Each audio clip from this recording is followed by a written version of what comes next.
थाने के अंदर, जिसके पिछले 2 महीने में वहाँ पे एक ही घर के अंदर मृत्यु हो गई थी 3 लोगों की। एक 82 ईयर्स की लेडी थी, एक बच्चा था 8 साल का और एक 4 साल का।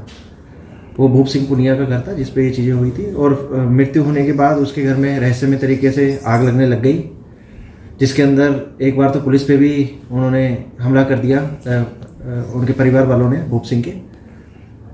तो ये घटना होने के बाद हमें पहले भी इन्होंने कोई रिपोर्ट इस चीज़ की दर्ज नहीं कराई। ये 3 लोगों की मृत्यु हो गई, ना पुलिस के पास कोई इसके अंदर वो था, मर्ग दर्ज हुई थी, ना कोई कानूनी कार्रवाई हुई थी। लेकिन ये रहस्यमय तरीके से जो आग लग रही थी, जिसके अंदर ग्रामीण लोग भी जो थे वो भी एक तरह से अंधविश्वास में चले गए थे, और तंत्र मंत्र और ये तांत्रिक लोग भी आके वहाँ पे लोगों को एक तरह से बेवकूफ़ बना रहे थे। उसके अंदर पुलिस ने फिर ये ऐसी घटनाएं होने लगी तो पुलिस ने जो है कैसे आग लग रही है, जो जिन चीज़ों में आग लग रही थी उनका हमने FSL जांच के लिए उस चीज़ों को भेजा था। उसके बाद वहाँ से जो रिपोर्ट आई उसके अंदर वो सोडियम जो कंपाउंड है वो उसके अंदर मिला जिन चीज़ों में आग लगी थी। और वो सोडियम ऐसा कंपाउंड होता है, उसको किसी पे छिड़का दिया जाए तो हवा में कॉन्टैक्ट होने के बाद काफ़ी समय बाद आग लगती है। तो ये तो हमें पता चल गया था कि कोई ऐसा तंत्र मंत्र नहीं है और ये कोई ऐसा जादू टोना नहीं है जिससे आग लग रही है। ये कोई जानबूझ के करी हुई चीज़ है, कोई जानबूझ के शैतानी कर रहा है इसके अंदर। फिर ये जो मृत्यु हुई थी उस पर भी हमें शक होने लगा है। जो मृत्यु है कोई नेचुरल नहीं है, किसी ने इसके अंदर कुछ किया है। और ये किसी ने हमने मृत्यु के कारणों का पता लगाने के लिए जो बच्चा था एक 4 साल का गर्भित, उसकी डेड बॉडी जो है हमने वहाँ से कोर्ट के आदेश से निकलवाई, जहाँ दफनाई हुई थी। उसके बाद उसके जो सैंपल्स थे पोस्टमार्टम कराने के बाद वहाँ FSL भिजवाए। तो FSL में रिपोर्ट में जो हमें मिला वो चौंकाने वाला तत्व मिला कि इसके अंदर बार्बोरेट जो ड्रग्स होता है वो उसके अंदर आ रहा था बच्चे के शरीर के अंदर, जिससे उसकी मृत्यु भी हो सकती थी। तो इसके बाद हमारा शक यकीन में बदल गया कि ये जो है मृत्यु जो है स्वाभाविक नहीं है, ये किसी ने मर्डर करा है इसके अंदर। फिर हमने आगे तफ्तीश अपनी चालू करी गई और IPS जो है प्रशांत किशोर, उनके नेतृत्व में SHO जो हमीरवास हैं और उनकी टीम ने काफ़ी मेहनत इसके अंदर करी।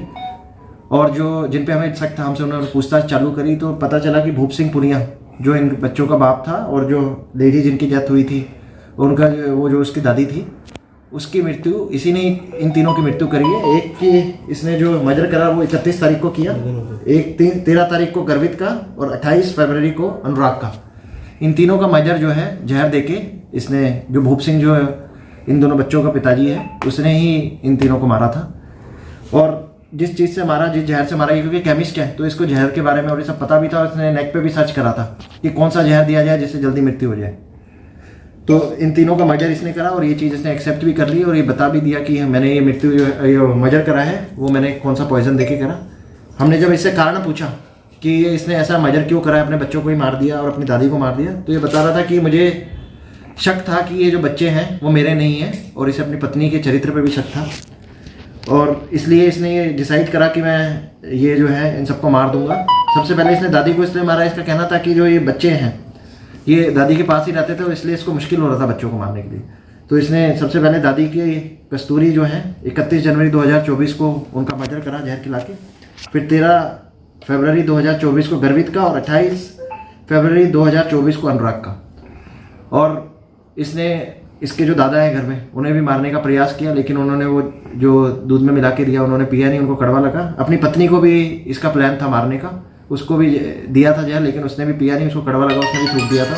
तो इसकी प्लानिंग थी कि घर में जितने भी लोग हैं मैं इन सबका मर्डर कर दूं। तो इसके दिमाग में एक फतूर आ गया कि ये मेरे बच्चे नहीं है, दुनिया में मेरा कोई नहीं है और मैं अकेला रह गया हूँ, इसलिए इन सबका इसने मर्डर करा।